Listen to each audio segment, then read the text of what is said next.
Assalamualaikum warahmatullahi wabarakatuh. Innal hamdalillah nahmadu wa nasta'inu wa nastaghfiru wa na'udzubillahi min syururi anfusina wa min sayyiati a'malina. Asyhadu an la ilaha illallah wa asyhadu anna Muhammadan abduhu wa rasuluh. Allahumma shalli ala Muhammad wa ala ali Muhammad.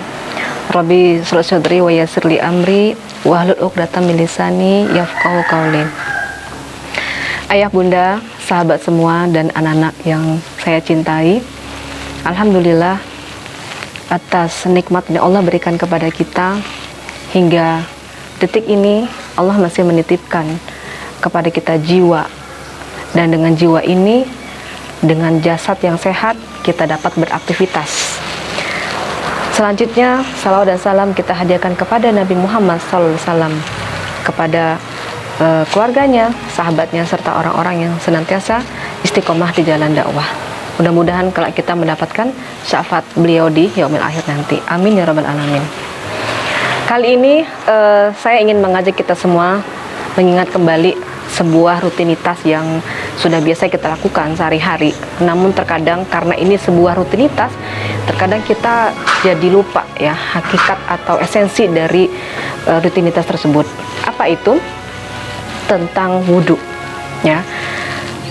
Di dalam hadis yang pernah disampaikan oleh Rasulullah SAW bahwa Allah tidak akan menerima sholat salah seorang di antara kalian jika ia dalam keadaan berhadas sampai ia berwudhu. Nah, ini tentang wudhu ya. Kita tahu bahwa wudhu itu menjadi bagian syarat sahnya sholat. Maka ketika kita berwudhu, kita pastikan bahwa wudhu kita itu sudah benar ya.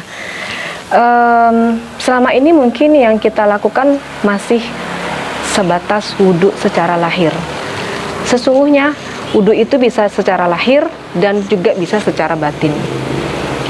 Wudhu secara lahir yaitu kita membasuh anggota wudhu dengan air ya, lalu kita sholat seperti itu. Dan kita sudah ditunjukkan dengan tuntunan Rasulullah bagian mana anggota wudhu kita yang dibasahi dengan air. Namun kita jarang memperhatikan tentang wudhu yang secara batin gitu ya.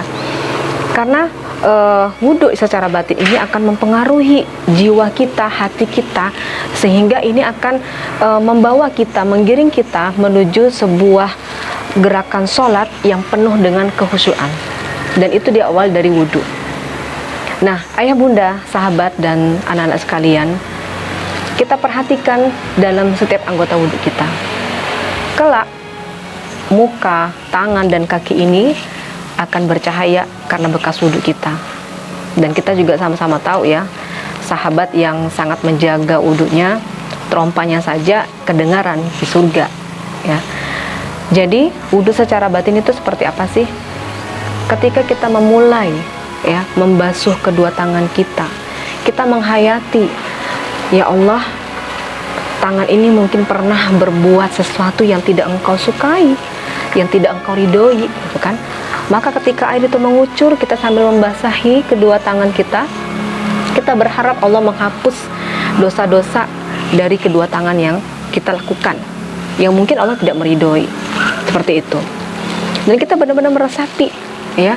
Lalu ketika kita berkumur-kumur gitu, kita membayangkan, ya Allah, mungkin dari lisan ini pernah keluar kata-kata yang tidak pantas, kata-kata yang membuat orang tersakiti, atau mungkin pembicaraan-pembicaraan yang dilarang oleh agama. Nah, kita memasukkan air dan kita berkumur-kumur, kita hayati, ya Allah, dengan aku memasukkan air ini dan aku mengeluarkannya kembali, maka keluarkanlah, hapuskanlah dosa-dosa dari lisan ini. Dan begitu seterusnya, ketika kita membasuh ini ya, hidung gitu kan, menghirup ya air, kita juga membayangkan, ya Allah, bisa jadi ini hidung pernah berbuat sesuatu yang salah. Karena kita kadang manusia tuh refleks ya, melakukan sesuatu itu tanpa kadang disadari, dan ternyata itu termasuk ke dalam golongan maksiat atau dosa. Nah, jadi ketika kita menghayati itu, meresapi, membayangkan setiap ayat itu adalah penghapus dari dosa-dosa kita, maka sesungguhnya setelah kita berwudu, kita dianjurkan untuk membaca doa setelah wudu.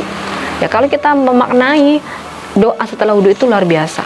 Ya, kita berharap kepada Allah, jadikanlah kita ini orang-orang yang senantiasa membersihkan diri. Maksudnya apa? Bukan hanya mencuci atau membersihkan anggota tubuh kita, tetapi yang lebih penting dari itu adalah membersihkan hati kita, membersihkan pikiran kita, sehingga wudhu itu benar-benar bermanfaat. Manfaatnya apa? Menjadikan diri kita ini orang yang senantiasa ingat akan kesalahan dan dosa yang pernah kita lakukan. Otomatis ya, ketika kita menghayati gerakan wudhu kita, dari mulai tangan sampai nanti ke kaki, ya, kita menghayati bagaimana ketika kita membasahi kedua kaki kita ini, ya Allah, bisa jadi ini kaki pernah melangkah ke tempat yang engkau tidak menyukainya, gitu ya. Atau mungkin kaki ini justru pernah mungkin menendang orang-orang yang seharusnya tidak saya tendang, seperti itu, ya. Jadi dari awal kita sudah belajar menghayati, meresapi setiap wudhu yang kita lakukan. Dan ketika kita mengangkat kedua tangan, kita benar-benar dalam keadaan berserah diri kepada Allah. Ayah bunda yang dirahmati Allah, teman-teman semua, kita di sini saling mengingatkan bahwa ternyata di balik wudhu ini terdapat filosofi yang sungguh luar biasa. Ada banyak makna, bahkan para dokter, para medis meneliti gitu ya, secara kesehatan manfaat wudhu ini luar biasa. Apalagi di masa pandemi seperti ini. Ternyata itu sudah dilakukan oleh agama Islam. Kita harus rajin-rajin membasuh tangan, kemudian berkumur-kumur. Dan sekarang malah disarankan kita harus sering-sering melakukan itu. Nah, alhamdulillah dalam Islam kita melakukannya minimal 5 kali dalam 1 hari. Tapi seorang mukmin bukan mengejar manfaat dari kesehatannya saja, tapi yang paling utama adalah esensi dari wudhu itu sendiri. Maka insya Allah ketika kita sudah meresapi setiap kali kita berwudhu, maka insya Allah wudhu kita itulah yang akan menjaga diri kita dari perbuatan-perbuatan maksiat atau perbuatan yang tidak Allah ridhoi. Mungkin itu saja yang bisa saya sampaikan. Sama-sama kita menginspirasi kita semua untuk saling mengingatkan bahwa di antara ciri-ciri pribadi muslim itu adalah dia memiliki ibadah yang benar. Dan salah satu indikator ibadah yang benar itu adalah wudhunya juga benar. Demikian dari saya, mohon maaf bila banyak salah. Wallahu a'lam bishawab. Wassalamualaikum warahmatullahi wabarakatuh.